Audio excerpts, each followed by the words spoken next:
France has spent a decade eating its own revolution alive. 5 years of a shaky committee called the Directory has left the treasury empty, the countryside in revolt, and half of Europe lined up at the border waiting for the whole experiment to collapse. Into that vacuum walks a 30-year-old Corsican artillery officer who has already won more battles than most generals win in a lifetime. In November 1799, he doesn't wait for the Republic to fall on its own. He helps it along, and then quietly steps into the wreckage as its new ruler. The revolution wanted to kill kings. It's about to get an emperor instead.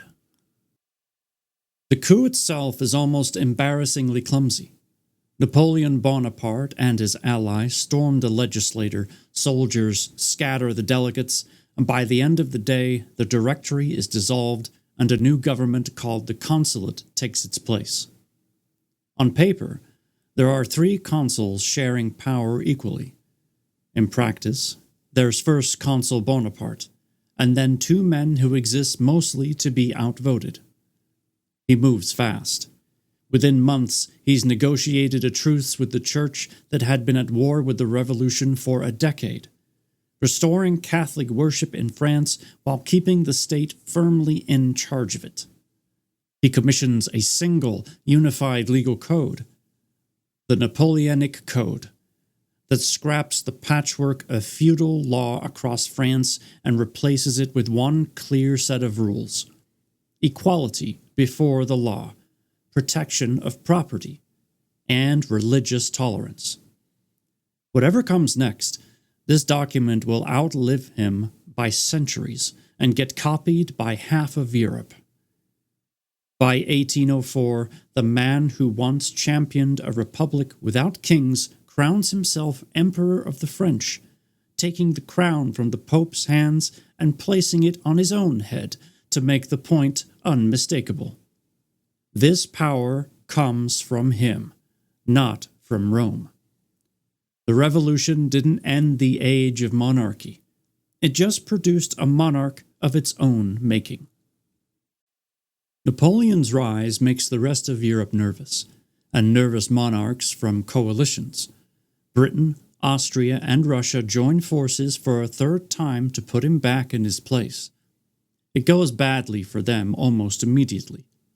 At Ulm, an entire Austrian army surrenders without Napoleon losing a serious fight, boxed in by his troops before they even realize how exposed they are. At sea, it's a different story. Admiral Nelson wipes out the combined French and Spanish fleets at Trafalgar, and with that single battle, any hope Napoleon has of invading Britain across the Channel dies for good. From here on, Britain owns the ocean, and Napoleon will own the continent. 2 powers permanently unable to reach each other's throat. On land, though, nothing can touch him.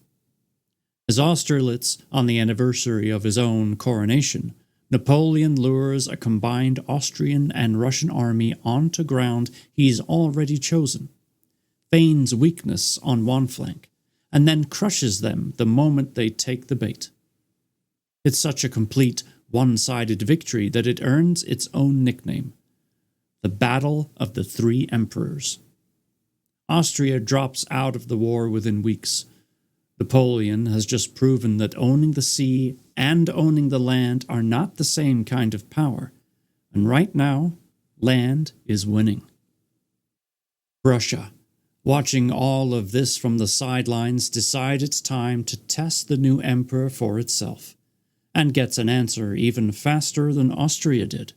At the twin battles of Jena and Ostend, fought on the same day, Napoleon forces dismantle what had been considered one of the finest armies in Europe. Prussia's military reputation, built over generations, evaporates in an afternoon. With Prussia broken and Austria already humbled, only Russia is left standing among the major powers, and Napoleon handles Tsar Alexander differently than he handled the others. After a bruising, inconclusive campaign in the freezing mud of Poland, the 2 emperors meet not on a battlefield, but on a raft in the middle of a river, and negotiate as equals. The resulting Treaty of Tilst is remarkably generous of Russia. Napoleon needs Alexander's cooperation more than his humiliation. Germany west of Prussia is reorganized into the Confederation of the Rhine, a bloc of smaller states now answering directly to Napoleon instead of the old Holy Roman Empire. Napoleon doesn't just want to defeat his enemies anymore. He wants to redesign the map so he never has to fight them again. Unable to invade Britain, Napoleon tries to strangle it economically instead. The Continental system bans European trade with Britain outright, an attempt to collapse the British economy without firing a shot. It's an ambitious plan with one obvious flaw. Enforcing a blockade across an entire continent means every country on that continent has to actually cooperate, and smuggling is far more profitable than compliance.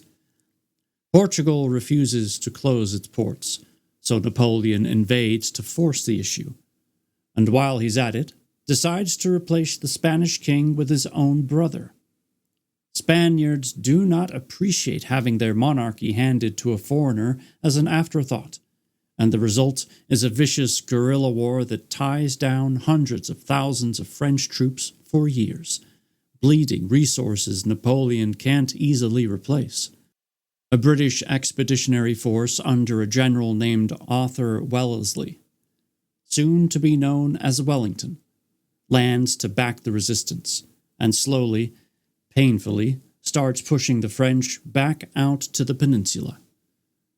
Napoleon starts calling it his Spanish Ulcer, and the name sticks because it's exactly right. Not a single dramatic defeat, just a wound that never quite closes, quietly draining strength he'll need elsewhere. By 1810, Napoleon's empire stretches from Spain to the borders of Russia, either ruled directly or through allied kings who are mostly his own relatives installed on foreign thrones.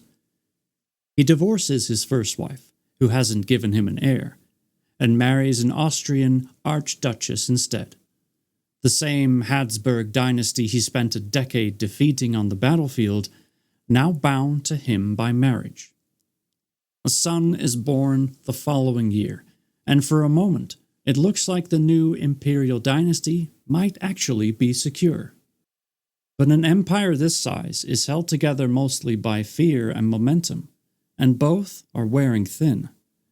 The Continental system is hurting French merchants almost as much as British ones. The Spanish ulcer keeps bleeding. And in Russia, Tsar Alexander, tired of a blockade that's crushing his own economy, quietly starts trading with Britain again anyway.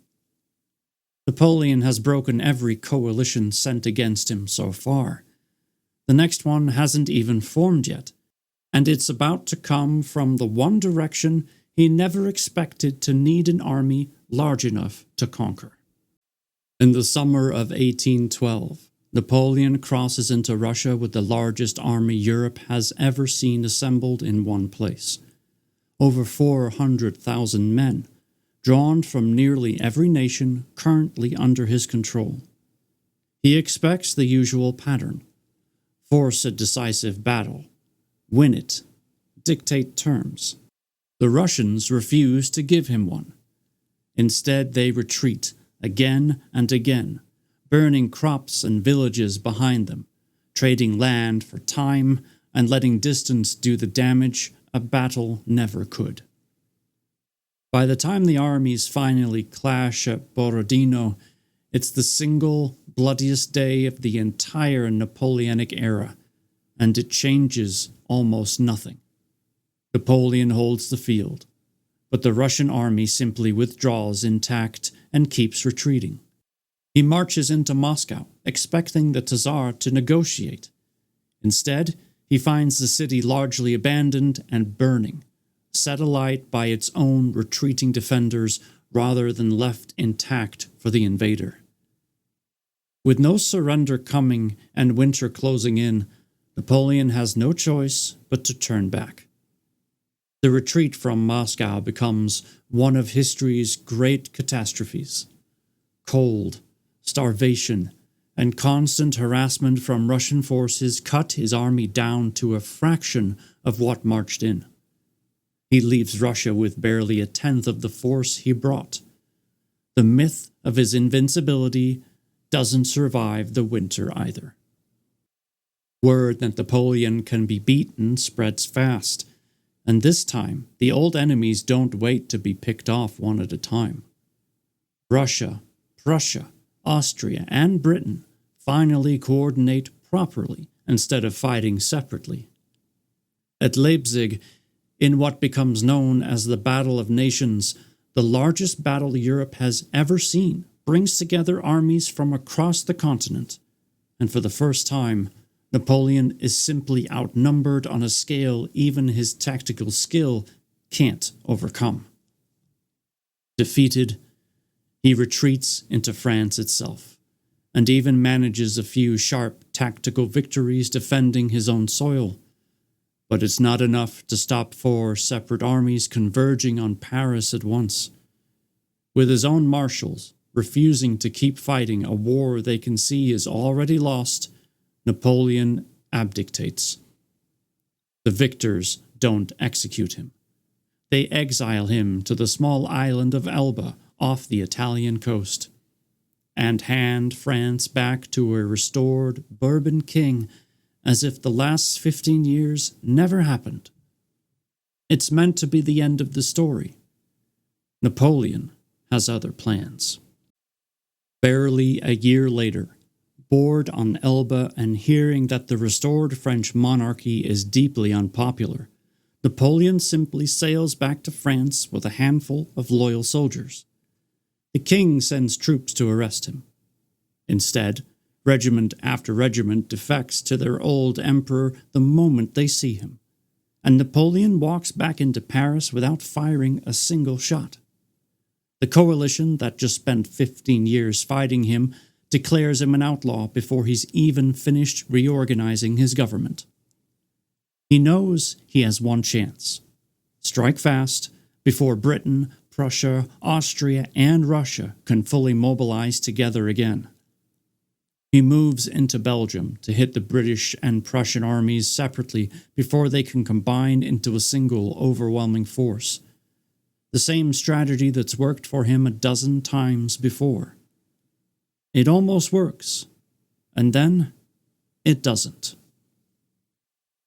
At Waterloo, Napoleon faces Wellington's British and Allied army on ground Wellington has carefully chosen, banking on the Prussian army, badly mauled 2 days earlier, being too broken to arrive in time to help. All day, French attacks batter the British lines without breaking them. Then, late in the afternoon, the Prussian army arrives after all, having recovered and marched hard to reach the field. Caught between 2 armies at once, Napoleon's forces finally collapse. This time there's no clever escape and no comeback tour. Napoleon abdicates a second time, and the British ship him somewhere no rescue could possibly reach him. The remote South Atlantic island of Saint Helena, thousands of miles from anywhere. He dies there 6 years later, having gone from unemployed artillery officer to master of the continent and back again, inside a single lifetime. The powers that finally beat him gather at the Congress of Vienna to redraw the map of Europe, almost as if the entire Napoleonic era had been a fever they were now recovering from, restoring old monarchies, propping up a careful balance of power designed specifically so no single country could ever again do what France just did for 25 years. But some things can't be redrawn back into place. The Napoleonic Code stays on the books across half of Europe. The idea that ordinary soldiers fight for a nation, not just a king, doesn't go away just because the king comes back. And in the decades ahead, that idea, nationalism, The notion that people sharing a language and history deserve a country of their own is going to tear apart the very empires that just spent a fortune putting each other back together.